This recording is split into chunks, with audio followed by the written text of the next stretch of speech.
Math isn't difficult. Math is fun. I am Neelakanta Bhanu Prakash and I am the fastest human calculator in the world. And we are exploring infinities. Exploring infinities is here in front of you to give you a mathematics learning experience like never before. With expert trainers from around the country, we are here to make you learn math the right way.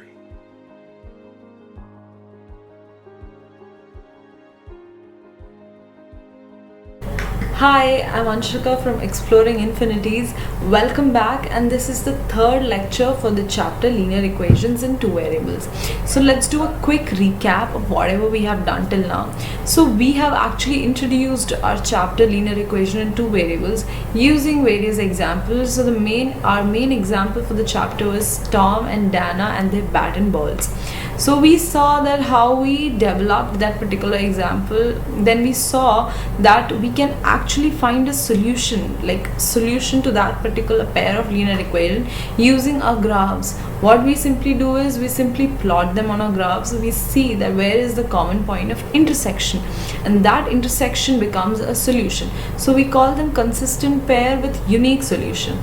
So our equation for Tom and Dana was actually a consistent pair, and we actually had a unique solution, that is 20 and 10. So the next example we took, we saw that our lines can be also parallel to each other when we plot. So we saw that in such cases they are inconsistent pair and they have no solution at all. And the third case we saw was that they are coincident lines, that is, they are lying over each other. So every single point is intersecting with each other. So we have lots of common point of intersection. So every single point becomes a solution. So they are dependent pair of linear equations, and they have infinitely many solutions. So we have done our introduction, and then we saw how do we get solution using our graphs. So now my question is, so for example, okay, you have a particular pair of linear equation, and then you try, just by having a look, you can say that using the relationship between the coefficients that we studied in the last class, you say that okay, they are consistent pair, they have unique solution. Okay, so you plot them on your graphs, you see that okay, they're intersecting, fine, so you have a unique solution. So you try tracing back to the x and y axis to get your points, so that what's the exact value of x and what's the exact value of y. So you see that the values are somewhat like probably 1.6, or the value when you trace it back to the y axis, probably the value would be lying somewhere in between 2.8 and 2.9. So you don't know the exact values just by those graphs. Your human eyes, it's not possible for human eyes to actually locate the value between 2.8 and 2.9. So we need a method where where our graphical this method fails. So we need a method which actually is suitable for every kind of linear equations. So be it our answers, be it in decimals, fractions, whatever, we have the answer, unique solution is there. So we need a new method instead of a graphical method to get the exact answers. So what we do is we develop a method known as substitution method. So in this method, what happens is you basically substitute one variable into the other. So let's see how exactly is this. So by the name only you could guess substitution, something is getting substituted. So let's see. So the example that we are going to take is 7x minus 15y is equal to 2. This is the first equation, and the second equation will be x plus 2y is equal to 3. So our task is now to get a unique solution for this pair of linear equation. So now what I'll do is, my first task will be to take a particular equation. We have two equations here. To take one equation and choose a variable out of them, and then express that variable in the form of other. For example, if I'm choosing my first equation, that is 7x minus 15y is equal to 2, then I will choose one of the variables now, x or y. So if I choose my x, I'll write x is equal to 2 plus 15y by 7. So I'm basically expressing my x in the form of y and other constants in this equation. Similarly, if I take probably y in this equation, so I'll write it as 7x minus 2 upon 15 is equal to y. So I'm expressing y in the form of x. So you can see you have to choose a equation where probably least calculations are there, so that you can avoid those divisions and all. But if you don't have any option, then yeah, you have to go with whatever you have. But in this case, we do have an option. For example, if I choose this equation and I say that I want to choose this variable x, so I can write x can be equal to 3 minus 2y. So you see, I don't have any divisions and all, so it becomes easier for us to solve. So I'm choosing this equation. Okay, so if I can write it as x is equal to 3 minus 2y, or y is equal to 3 minus x upon 2. So you see, again I have this division thing, so I'm trying to avoid it. So I'll choose my x is equal to 3 minus 2y. So this is the first step. First you take an equation. Second step is you choose a variable and then write that variable in the form of the other. So my x is written in the form of y and other constants.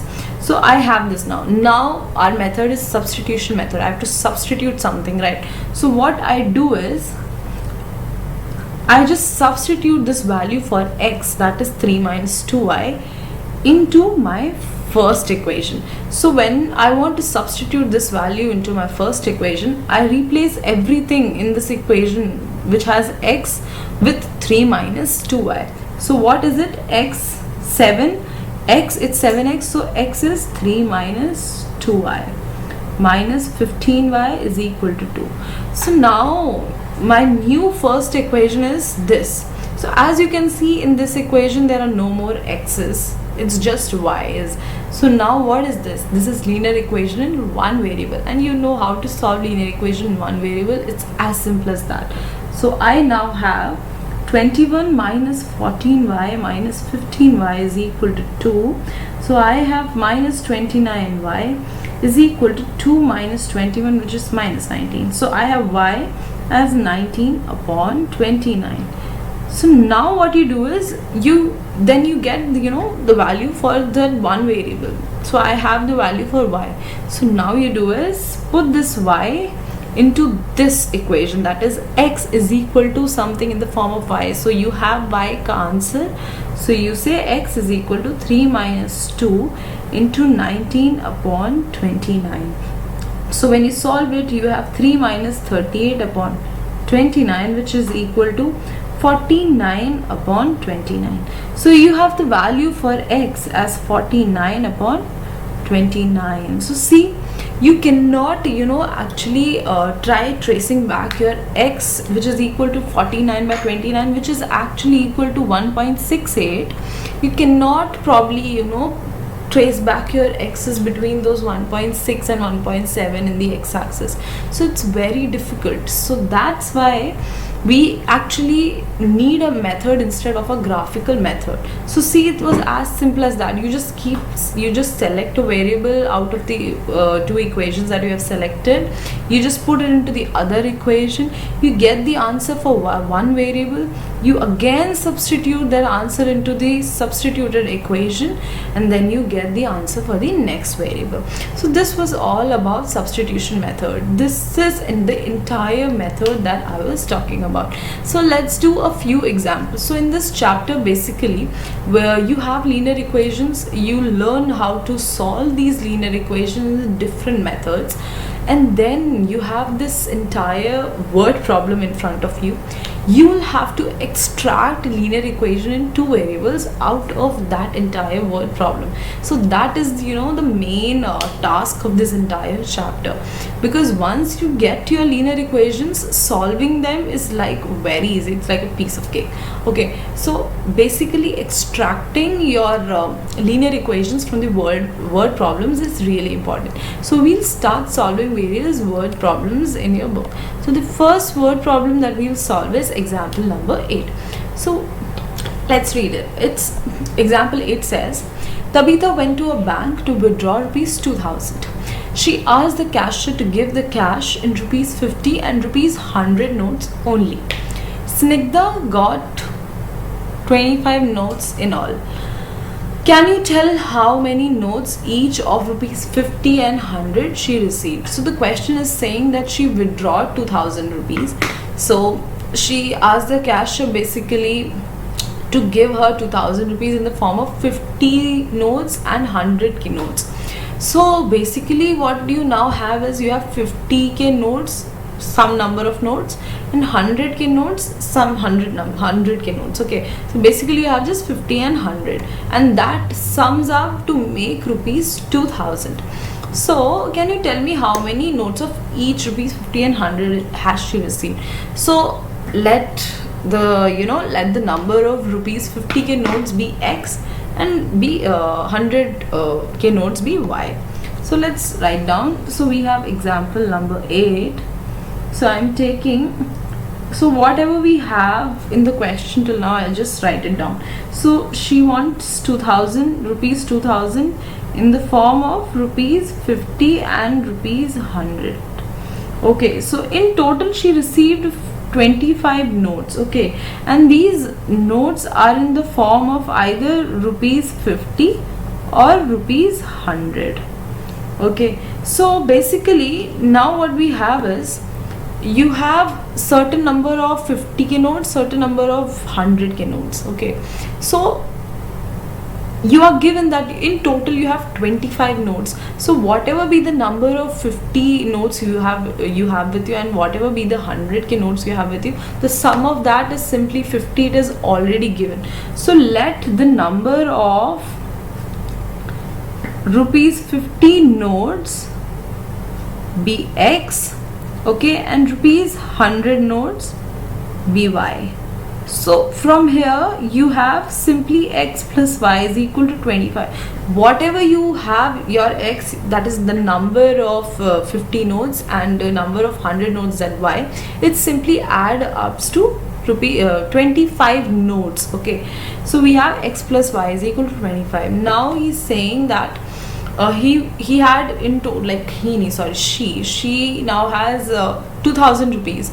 So for the 2000 rupees, 50 notes, 100 notes. So number of 50 notes multiplied by 50 plus 100 into number of 100 notes will give you rupees 2000. It is similar to the example we did right in the beginning while introducing the linear equation in two variable, that is mangoes and strawberries, as said. So it's similar to that case. You have 50 rupees into the number of notes of 50 rupees plus 100 rupees number of 100 rupees notes and y, which adds up to give you total of rupees 2000. So now you have your two linear equations, that is 1 and 2. So you know how to solve this. We just learned the method of substitution, so let's solve it. So now I have to select a linear equation. So just by looking at it, I know which linear equation do I have to select. It's of course my linear equation number 2. So in linear equation number 2, be it x equal to 25 minus y or y is equal to 25 minus x, it's both the same thing. Like I'll probably take right now y is equal to 25 minus x. Now I substitute this in equation number 1. So I have 50x plus 100. I change everything with y to 25 minus x, which is equal to 2000. So I have 50x plus 2500 minus 100x equal to 2000. So when I solve it, I have minus 50x equal to minus 500, which gives me x as 10. So the number of rupees 50 notes I have is 10. So now I go back to this place, my substituted equation, that is y is equal to 25 minus x, and I substitute the value for x, I get y is equal to 15. So I have my values for x and values for y. That is, I now have the number of rupees 15 notes and the number of rupees 100 notes as 10 and 15 respectively. So this was example number 8. Let's move on to our next example, that is again a word problem, example number 9. So in example number 9, it says, in a competitive exam, 3 marks are to be awarded to for every correct answer and for every wrong answer 1 mark will be deducted. Madhu scored 40 marks in the exam. Had 4 marks been awarded for each correct answer and 2 marks deducted for each incorrect answer, Madhu would have scored 50 marks. How many questions were there in the test? Okay, so it's given Madhu attempted all the questions, so there are no questions that he skipped or probably did answer. So every question is attempted, so it means either the questions are right or questions are wrong. So how many questions were there in the test? So she attempted every question, so it's either wrong or correct. So let the number of correct answers be X and let the number of wrong answers be Y. So we start writing. So the situation number 1 that we have is +3 for every right answer, correct answer, and -1 for the wrong answer. Okay, and in this case she scored 40 marks. And the situation number 2 that we have is +4 for every correct answer and -2 for wrong. And in this case she scored 50 marks. So what we take is let the number of correct answers be X and the number of wrong answers be Y. So as you know, whatever marks you have got, like correct questions you have, that multiplied by 3 minus the number of wrong questions that you've done multiplied by 1 will give you 40. So it's like 3x minus 1 into y is equal to 40, and in similar fashion 4x minus 2y is equal to 50. So this was an entire task. So now if you solve this, for solving this you have to first choose an equation so that you substitute. Okay, so यहाँ पे as you can see 3x minus y is equal to 40 and 4x minus 2y is equal to 50. So in order to avoid all those divisions and decimals initially, only I take y is equal to 3x minus 40.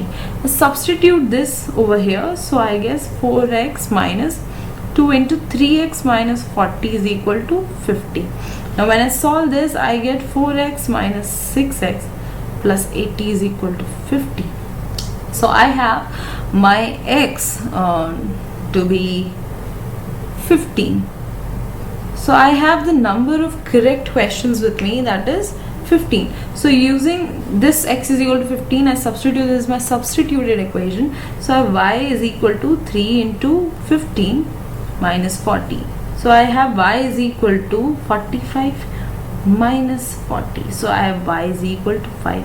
Therefore the number of correct questions were 15 and the number of wrong answers were y. So the question was how many questions were there. So the number of questions in the exam becomes equal to x plus y, that is 15 plus 5, which is 20. So our final answer is 20.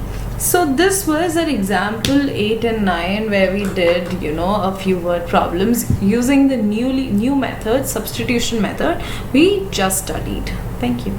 And so we come to an end to today's lecture. Thanks a lot for watching this and stay tuned for the upcoming ones. Don't forget to follow @FastestHumanCalculator and @exp.infi on Instagram and subscribe to our YouTube channel.